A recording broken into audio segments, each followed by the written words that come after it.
Hello, my name is Courtney Cohen, and this presentation will be on the Flagstaff Mental Health Resource Center, which is my approach to reinventing mental health support through interior design. The first thing that I want to talk about is why mental health support is so important in the first place. Well, it's important to understand that your mental health is just as important as your physical health. Just as you would go to the doctor if you weren't feeling well, you should do the same thing if your mental health isn't feeling that great either. Now, when your mental health starts to crash, you tend to sort of detach yourself from reality. This can lead to significant fatigue, a decrease in your motivation and concentration, potential increase in substance abuse or domestic abuse, and can even lead to self-harm or suicide. However, if you do take care of yourself and your mental health, there's a strong chance of feeling more optimistic, confident, ultimately boosting your self-esteem, which can help you increase your social activities, increase your productivity, and help you develop healthy coping mechanisms. The first thing that I wanted to research was what demographics was I looking for? Who was my audience that I was going to be focusing on pulling in? And after conducting my own anonymous survey, I found that the group that showed the greatest need for a stronger mental health support system was young adults between the ages of 18 to 26 and college students, both undergraduate and graduate students.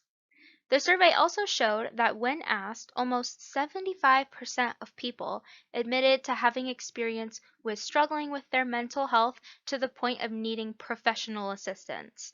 Some common mental health conditions mentioned were general and social anxiety, obsessive compulsive disorder, depression, alcohol or drug abuse, and eating disorders. The survey also suggested that over 90% admitted to being hesitant to seeking professional help due to financial struggles, time restraints, location or transportation restraints, having a fear of being judged, and even having a distrust towards a counselor or doctor. So, now that we understand that your mental health is just as important as your physical health, what do we need? What can we do? What solutions can we come up with to encourage these young adults to seek out the mental health resources that they deserve? Well, we can start off with creating a safe, healthy environment to help everybody feel comfortable and promote that healing process. There also needs to be access to professional resources such as counseling sessions, psychiatrist appointments, and access to obtain pharmaceutical products.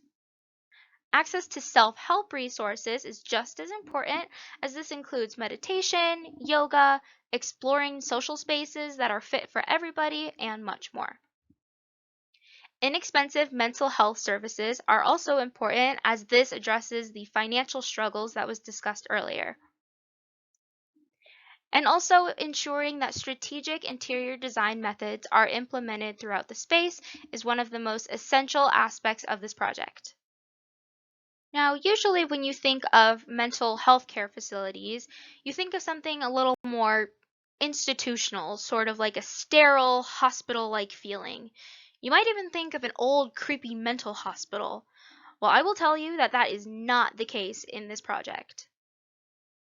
I took the time to research some topics and theories to help enhance my design. Socially responsible design really emphasizes on the needs and experiences of people instead of focusing primarily on the aesthetics. Mental health care design aims to design to treat the mind and body, which is a reminder that you're designing for the whole body. The goal is to ultimately improve overall health and happiness through design. The prospect and refuge theory is the development of spaces where people can see without being seen. All of these topics and theories will be addressed later along with examples. In order to create the perfect space to house these mental health resources, I sought the following concept to embrace, inspire, and restore. For embrace, I imagine when the user is entering the space, I want the user to feel safe and welcome and accepted, almost as if they are being physically embraced by the space. For Inspire, these individuals are coming to be motivated to grow and learn to be the best version of themselves. And for Restore, this is referring to the feeling after you've completed some sort of emotional or mental breakthrough. The idea is to help others feel rejuvenated and heal so that they can feel relaxed and free. With this concept, I have created the Flagstaff Mental Health Resource Center. The Flagstaff Mental Health Resource Center is located in Flagstaff, Arizona. One of the reasons why I decided to place this resource center in Flagstaff was to number one, take advantage of those beautiful natural views. I mean, look at this photo of the San Francisco peaks. It is just absolutely incredible, and I just had to include it in my project. Another reason why was to take advantage of the NAU student population. Over a third of Flagstaff's total population is young adults and college students, which just so happens to be the exact demographic that I'm shooting for, so placing it in Flagstaff only made sense. This is the exact location of where the facility will be placed. It is on San Francisco Street, which is one of the most popular streets here in Flagstaff.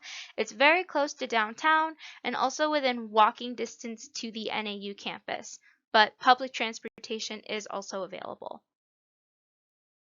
This is a top view of the first floor of the Mental Health Resource Center, and you can see over here on the right is the main entrance into the space. It leads into the main waiting area, which is where individuals will fill out paperwork if they're coming for a new appointment or if they're coming for a special class or lecture or things like that. There's also a snack and coffee bar available for everybody to use. All of the restrooms in this building are gender neutral in order to avoid any type of potential discrimination or conflict.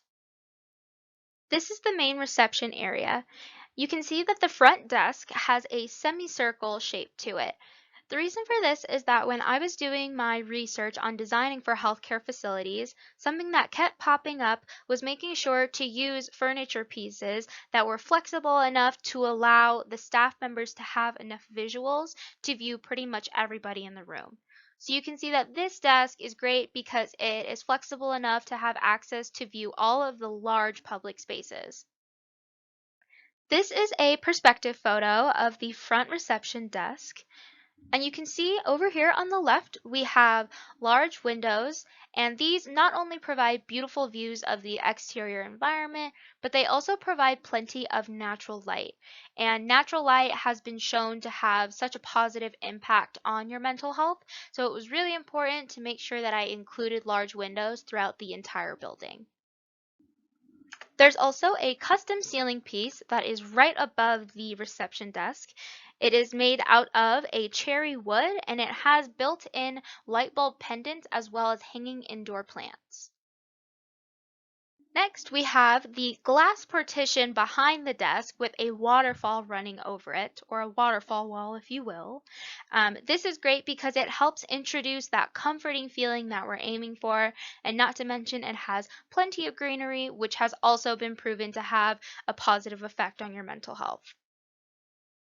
And finally, you can see over on the left that we have a sign pointing to the pharmacy, which is right behind that glass partition, which I will show on the floor plan. So you can see the pharmacy is placed in the lower left-hand corner, and the reason why I placed it in that corner was because I wanted to make sure that it was close enough to the main entrance so that users that were coming in only to pick up medications didn't have to run across the entire building, but also I wanted to make sure that it was kind of tucked into its own corner so that it had its own private area since it also needs its own exterior exit. This is the main communal area, and you can see in the upper right-hand corner we have a small kitchen tucked in there for all users to use, open to the public.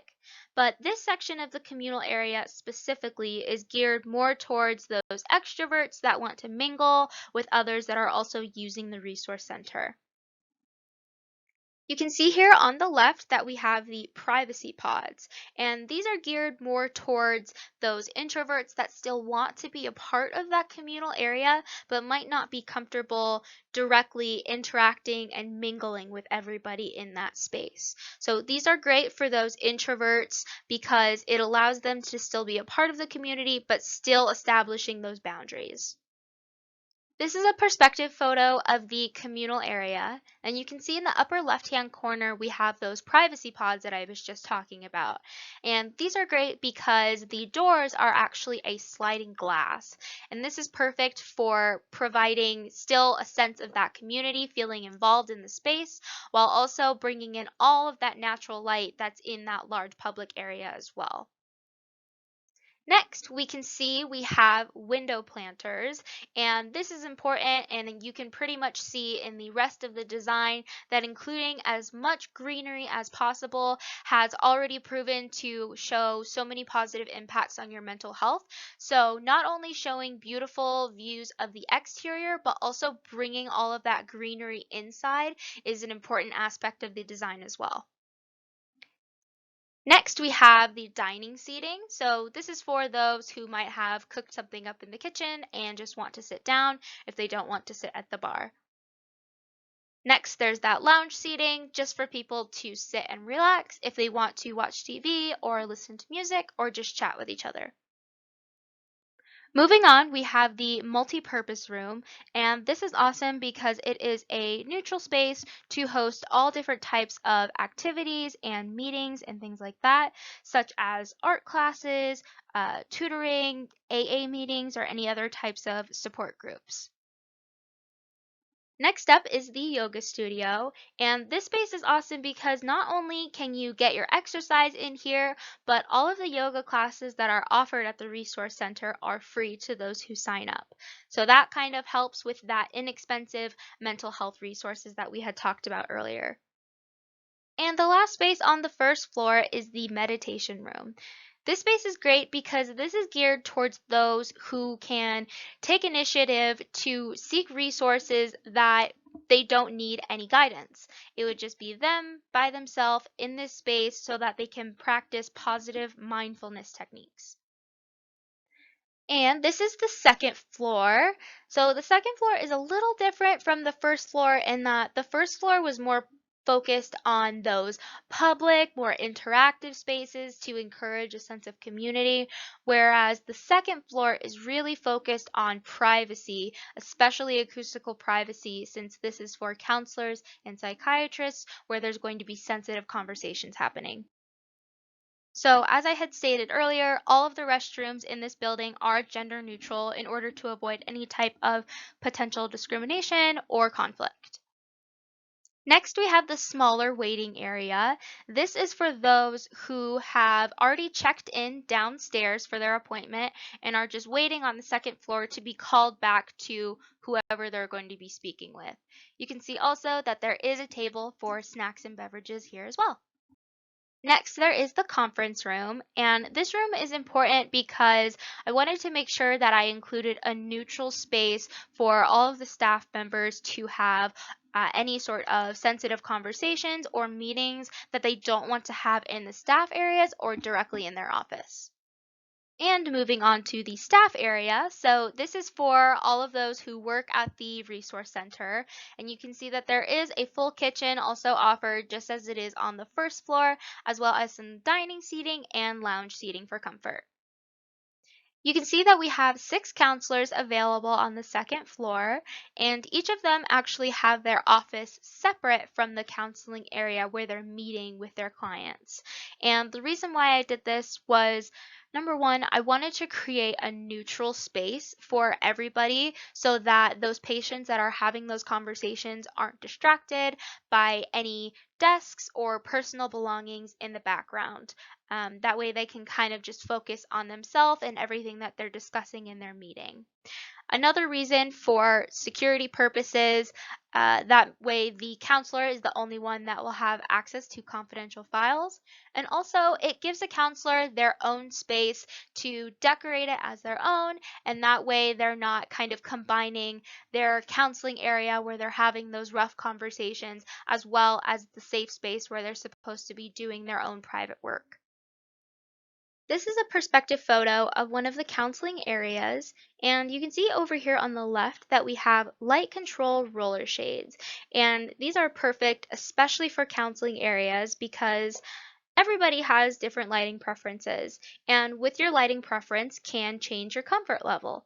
For example, whenever I would have counseling meetings, I would prefer that the shades be closed and the room be dark and intimate, and that was how I was comfortable having those sensitive conversations.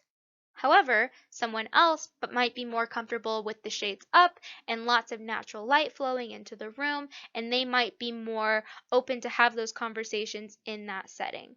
So these shades are really awesome because they actually have different layers and tints, so that way you can really pinpoint what lighting preference the client is requesting. Next, we have indoor plants, which I kind of mentioned earlier. Greenery and plants are just so awesome for your mental health, so I really wanted to try and incorporate as many of them as I could into the space, as well as snack tables. So I have snack and beverage tables available in every counseling area, every office, as well as a few spaces throughout the public areas. And lastly, large furniture items. This is super important, especially when you're speaking with those who might have body image issues. When you have smaller furniture pieces, it might make someone feel larger, and that can feel very triggering for some people. So having large furniture pieces, which are also usually very comfortable, was something that I wanted to incorporate throughout the entire building.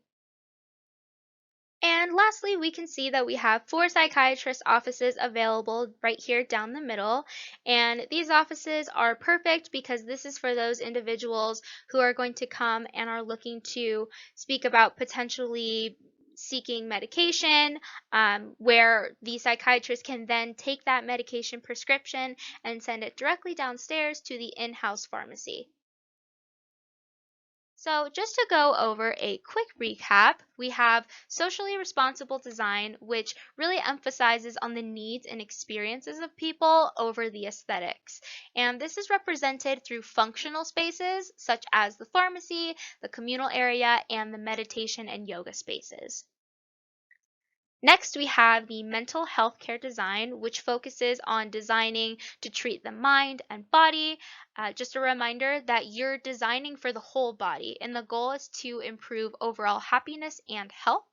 And that's represented in the design through large windows to bring in lots of natural light, large counseling areas for comfort, and cool toned colors to give a calm sense. And lastly, we have the prospect and refuge theory, which references the development of spaces where people can see without being seen. And that was represented in those privacy pods in the communal area, as well as the floor plan layout. There are some areas where there are corners and spaces where you can hide, but still have access to see everything. And to close off, the purpose of this project was not only to create a safe, comfortable space while having access to inexpensive mental health resources, but this project also helped bring awareness to the growing mental illness epidemic and the effect that it's having on young adults across the country. It's time to end the stigma against mental health and move forward supporting each other. And just a few last reminders to first, always be kind. You never know what somebody is going through, and you really don't want to be that person that pushes them over the edge. Next, to check in on your loved ones. Especially with going through a global pandemic right now, everybody is struggling in their own way. So make sure that you check in on your loved ones and let you know that you support them and you are there for whatever they need. And lastly, to take care of yourself. You matter, your mental health matters, your physical health matters, and taking care of yourself is essential in obtaining a healthy lifestyle. Well, that concludes my presentation. Thank you so much for watching. If you or somebody you know needs help, please utilize your resources. Somebody is always there to help.